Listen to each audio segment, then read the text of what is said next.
Hey guys, we have always had this question. How good is your TV sound and how much of an upgrade you're going to be getting when you add a soundbar to the TV? Let's answer that question definitively today.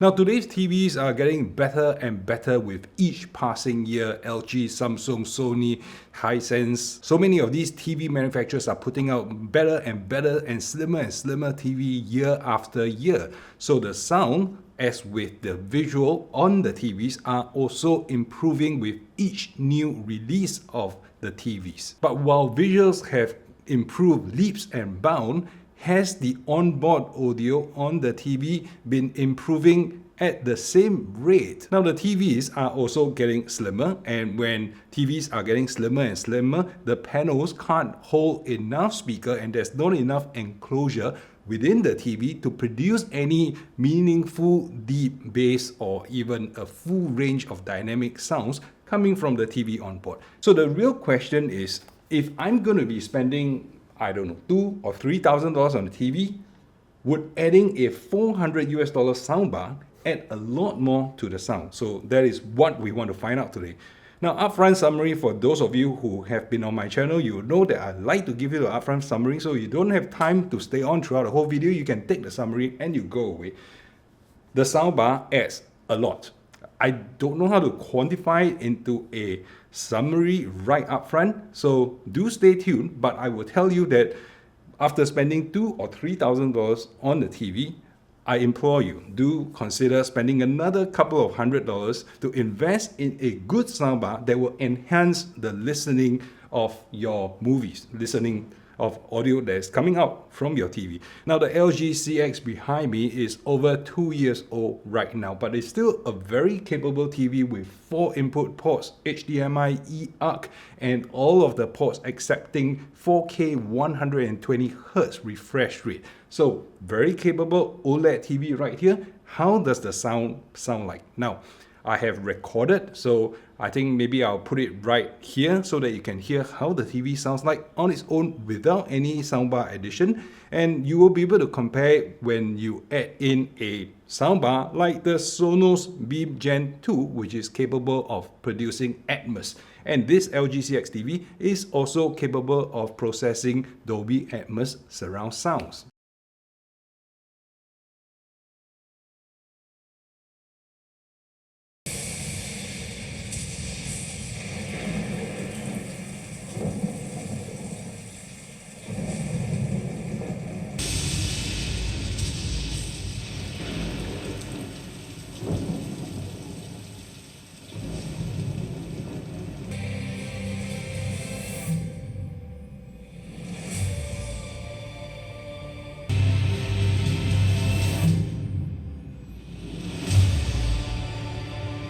Now, one of the things that I do on my channel quite a bit is that I do frequency response sweeps. And what a frequency response sweep does is that it plays sound from 20 Hz all the way to 20 kHz configurable, and it measures how much sound energy is being outputted at each of these frequencies.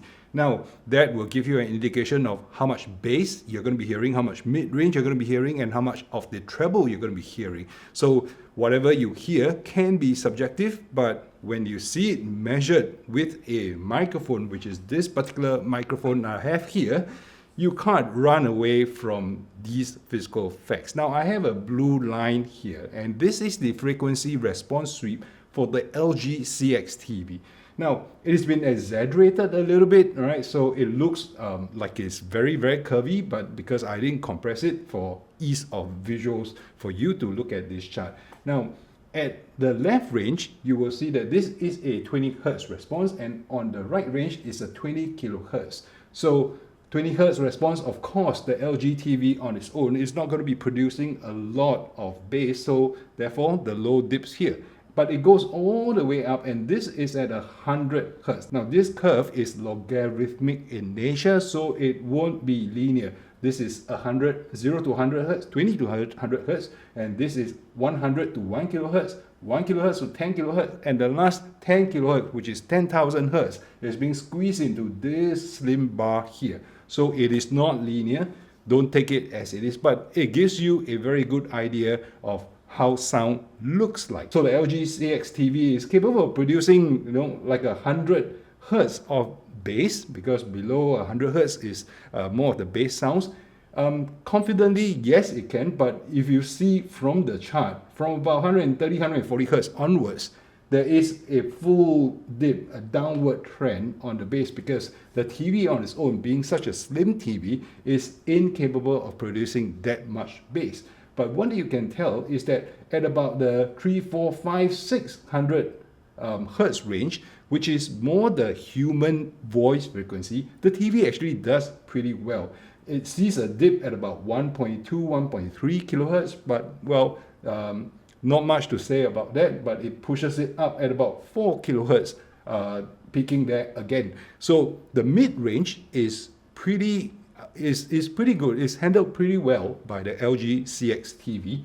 But the moment you hit the 7 kilohertz, it starts dipping all the way to 20 kilohertz, which means to say, if you look at this TV on the blue curve, the bass and the treble is not being handled very well by the onboard speakers on the LG CX. Now the TV in Singapore costs about $2,000. This is a 55-inch version, and the price has been fluctuating with the release of the new C1. In fact, the C2 has already been released, and the prices, I won't talk about the prices because you can definitely score yourself a good deal when it comes to Black Friday or Cyber Monday or that kind of year-round deals that you can get, especially on the past year models, right?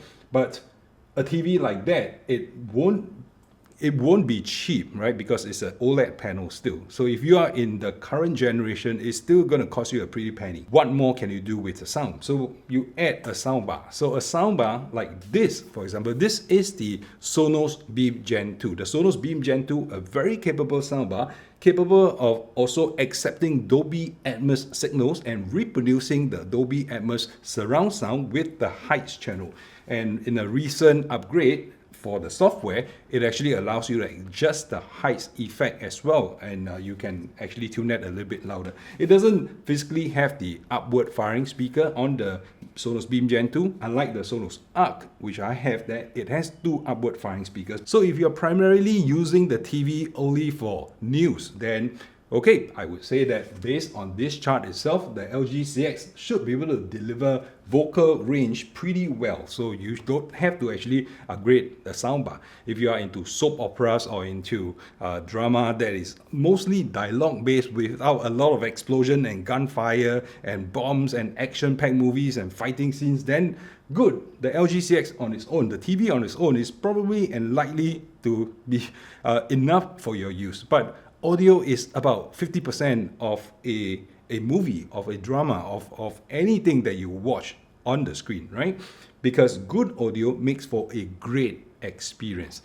So when I add in the soundbar, let me pull up the other chart. So this green chart here, it represents the frequency suite for the Sonos BEAM Gen 2 as opposed to the LG CX onboard speakers. Very obviously, you'll see that there is a huge emphasis on bass, right? So bass would have been reproduced a lot better by a magnitude of 4, 5, 6 times better on the Sonos BEAM Gen 2. It is also able to dig much deeper. So let's take this point, for example, at 100 hertz, you're only listening to about 90.5, just about 90 decibels. With the Sonos BEAM, you're able to extract more than 96 decibels. So that's a 6 dB increase, which is 4 times the amount of bass. But not only that, at about 90 decibels, right, you are only going to be hearing it right until 90 hertz on the LG CX TV itself.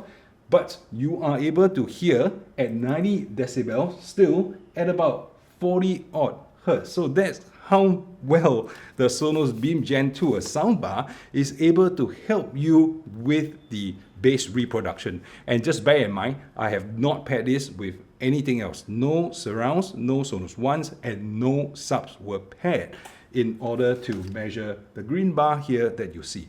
Now, in the mid-range, right? So we are talking about 200 over hertz all the way up to even 10, 11 kilohertz. So surprisingly, the Sonos Beam wasn't able to output as much sound in that specific range as the LG CX. But bear in mind that frequency response, they measure the amplitude of the sound, the loudness of the sound. It doesn't take into account the quality of reproduction. So a common mistake that a lot of people will tend to associate with good sound is that, oh, the louder it is, the better it is. It's not necessarily true. So this means that it is louder, right?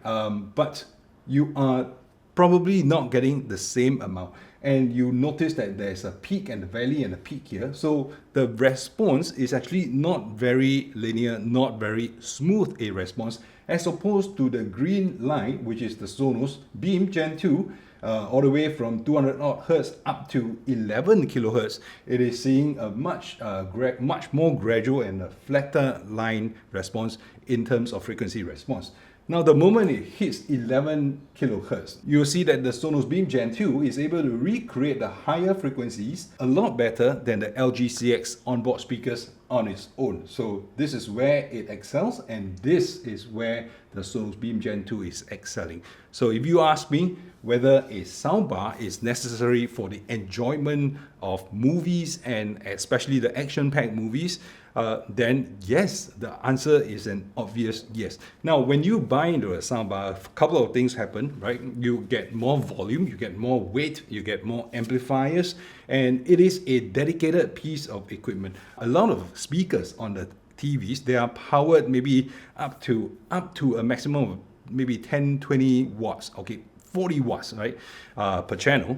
And even then, I don't think you find a lot of TVs, unless they are really, really huge, that will deliver up to 40 watts. 20 watts, 10 watts is already on course for most of the slim modern TVs that you're looking at. So I would say not much power. But for a soundbar, you're able to squeeze more amplification inside. The Sonos Beam has 5 dedicated drivers, active drivers, powered by 5 individual amplifiers, and it carries a bit of weight. The other advantage of it is that when funds allow, or if space allows, you're able to add a subwoofer to the mix. I have one there. I don't want to carry it up, it's too heavy. And you can add surrounds to the rear to enhance the surround sound effect, because this soundbar, the Sonos BEAM Gen 2, is capable of producing Atmos anyway. Or even if you go for the newer Sonos Ray, which is a budget soundbar from Sonos, it is also able to create 5.1, which means to say surround, no problem. Subwoofer, not a problem as well. In fact, you can even pair 2 subs. So the possibilities are kind of endless when you buy into a modular system like Sonos. All right, so today I hope I've helped you reach a conclusion on whether it is justifiable to spend another couple of $100s to buy a soundbar for a TV that you have recently acquired. Or even if it's an older TV, you might think that the panel is still good, the video is still good, but you want to enhance the sound and you want to increase the enjoyment that you're going to be getting out of the setup that you have, then a soundbar is definitely a no-brainer. I myself, I rock a Sonos BEAM Gen 1 in the main setup. This setup here, I have a Sonos Arc, and they are paired with multiple subs here and there, and surrounds and Sonos Fives, and the picture frames are to the left and the right of the TV. I have ceiling speakers that are powered by the amp. If anything, show your significant other this video and say that it is me that caused you to fall into the rabbit hole and buy into all these Sonos products. Again, this is not specific to Sonos. I think it's a good representation of what a soundbar, a good soundbar, can do for your TV. So with that, I'll part with this video and I'll see you in the next one. Meanwhile, I will leave 3 clips at the end of this video right after this to show you the demo of the LG CX TV running its onboard speaker on its own. And I will show you the Sonos BEAM Gen 2 when paired with the LG CX TV, how much better sound you're going to be getting out of this. It is being recorded using a binaural microphone here. This is the Zoom H3 VR, which is able to capture surround sound. Well, how convincing it is, have a listen and try it out. The last video, which is a bonus video for you, which I have not actually done the testing for the Sonos Arc in terms of frequency response, is the sound demo from the Sonos Arc running the same clip on the same TV. So you can make your own judgment on that, and I'll see you around.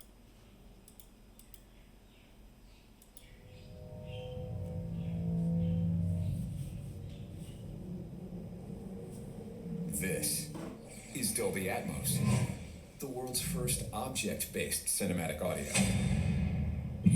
With powerful moving audio that transcends from channels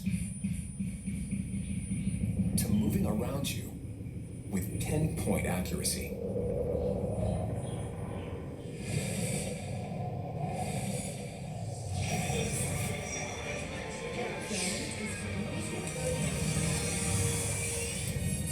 Whether the soundscape sits the mood of the scene,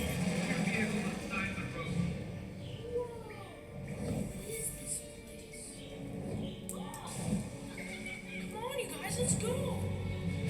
or captures the full extent Do you want to know my secret? of nature's fury.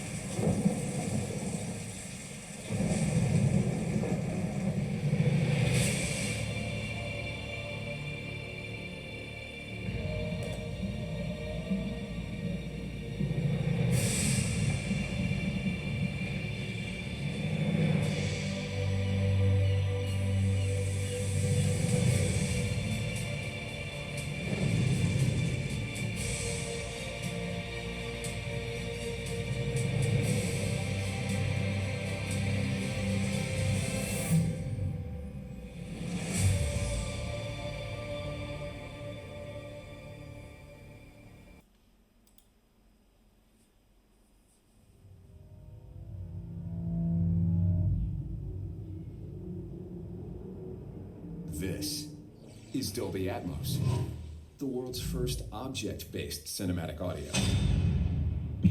With powerful moving audio that transcends from channels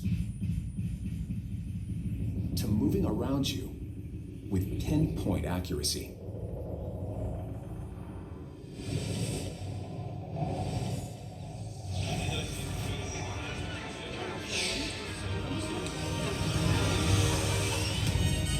Whether the soundscape sits the mood of the scene,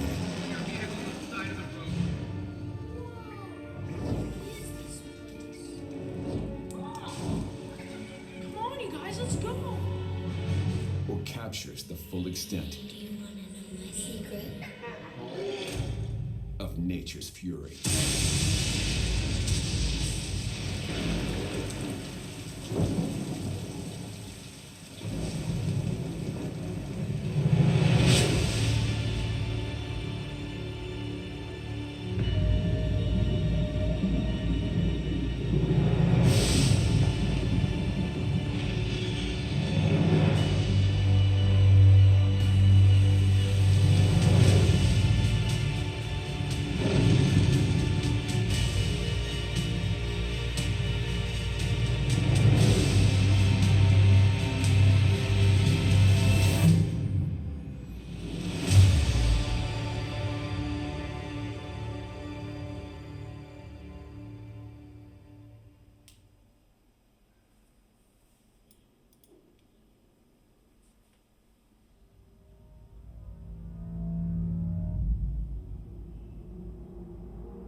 This is Dolby Atmos, the world's first object-based cinematic audio. With powerful moving audio that transcends from channels to moving around you with pinpoint accuracy.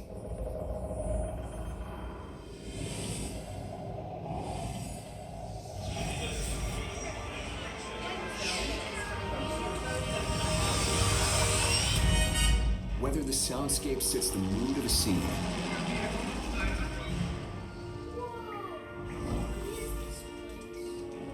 Come on, you guys, let's go. or captures the full extent Do you want to know my secret? of nature's fury.